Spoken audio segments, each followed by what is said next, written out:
नमस्कार मित्रांनो, तुमचं स्वागत आहे माझ्या या YouTube चॅनलवर ज्याचं नाव आहे शीतल देवरे। तर आज मी करणार आहे डीप क्लीनिंग। तर मी आता आंघोळ वगैरे करून घेतलेली आणि मी डीप क्लीनिंग अगोदरच करून घेतली होती माझे मिस्टर आणि मुलगी शाळेत गेल्यानंतरच। तर तुम्हाला हा व्हिडिओ बघायला नक्कीच आवडेल। तर व्हिडिओ कसा वाटला कमेंट करून नक्की सांगा आणि चॅनलला सबस्क्राइब करा, कारण तुमच्या सपोर्ट शिवाय मी पुढे जाणार नाही आणि माझं चॅनल ग्रो होणार नाही। तर चला आपण करूया डीप क्लीनिंग। तर आज सकाळी सकाळीच मी डीप क्लीन करायला घेतलं होतं। तर सगळ्यात अगोदर मी हॉलमधल्या सगळ्या वस्तू आवरून घेतल्या, त्याच्यामुळे मला डीप क्लीनिंग करायला सोपं जाईल म्हणून। तर मी सगळ्यात अगोदर टेबलवरचे सगळे पुस्तकं आवरून घेतले।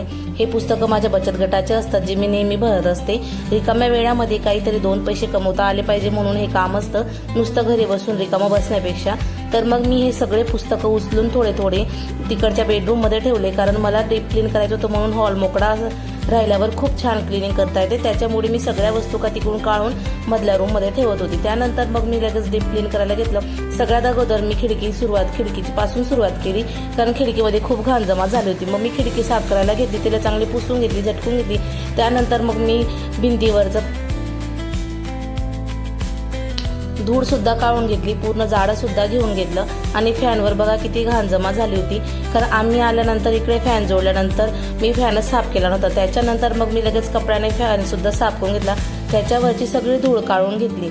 आणि मला खुर्चीवर उभं राहता येत नव्हतं, त्याच्यामुळे मी टेबल घेतला आणि मला भीती वाटत होती की टेबलवरून मी पळून नको जायला, उगाच डीप क्लिनिंग करता करता आपल्याला इजा नको व्हायला। मग लगेच मी खाली उतरले आणि घड्याळजवळची सुद्धा घाण काढून घेतली। घड्याळजवळ सुद्धा धूळ जमा झालेली होती, जाडं आलेलं होतं, बरेच दिवस झाले होते घड्याळ सुद्धा साफ केलेली नव्हती। त्याच्यामुळे पूर्ण भिंतींवरची धूळ मी झटकून घेतली आणि मग कोपऱ्यातलं जाडं सुद्धा काढून घेतलं।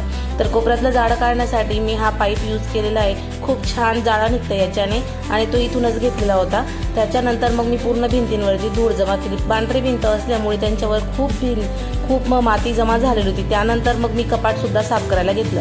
मनूचे पुस्तकं, मनूची खेळणी, त्याच्यानंतर मोरचे पीस लावले होते ते सुद्धा काढून घेतले। भिंतींवर धूळ दिसत होती तर ती पूर्ण धूळ काढून घेतली। त्याच्यानंतर कपाट साफ केला आणि टीव्ही सुद्धा क्लीन करून घेतला। टीव्ही क्लीन केल्यानंतर लगेच रिमोट आणि त्याच्यानंतर वायफायचा बॉक्स सुद्धा पूर्ण साफ करून घेतला। त्याच्यानंतर मग मी मिरर, इकडे माझा मिरर होता पण तो फुटला आहे, त्याच्यामुळे मिररचं वॉलपीस मी साफ केलं आणि मग लगेच मनूची खेळणी सुद्धा लावायला घेतली।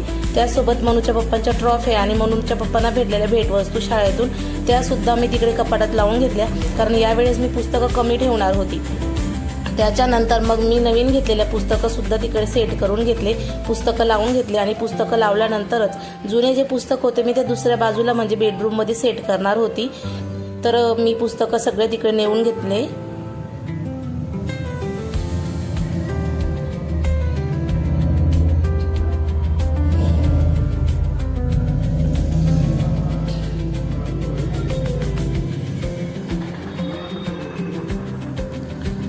त्यानंतर मी स्वाध्यायाचं माझं पुस्तक सुद्धा आणून ठेवलं, जे आठवले गुरुजींचं आहे। डीप क्लीन करताना घर स्वच्छ दिसलं की नंतर मी मोर पीस सुद्धा लावून घेतले।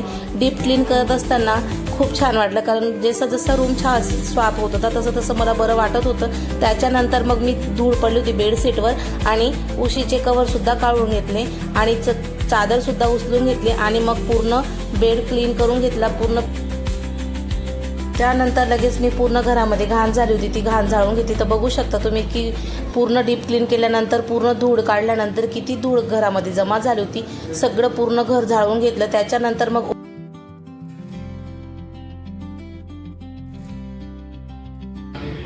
त्यानंतर मी लगेच दरवाजे सुद्धा पुसायला घेतले आणि दरवाजे पुसून घेतल्यानंतर मग मी पूर्ण दरवाजा मागून आणि पुढून दोघी बाजूने पुसून घेतला।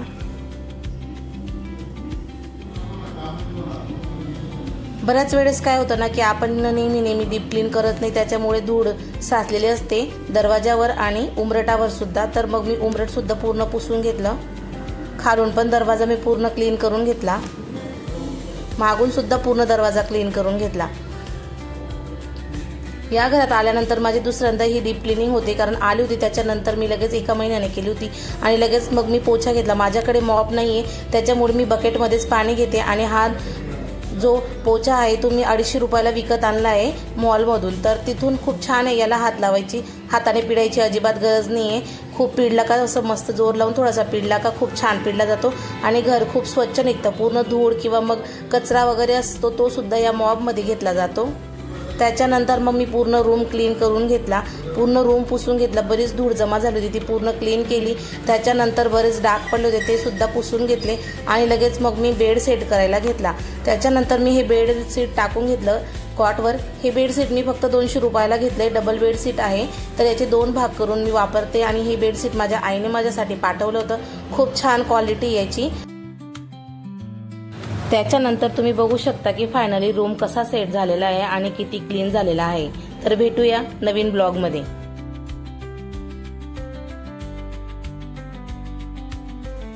तर डीप क्लिनिंग कशी वाटली कमेंट करून नक्कीच सांगा आणि चॅनलला सबस्क्राईब करा.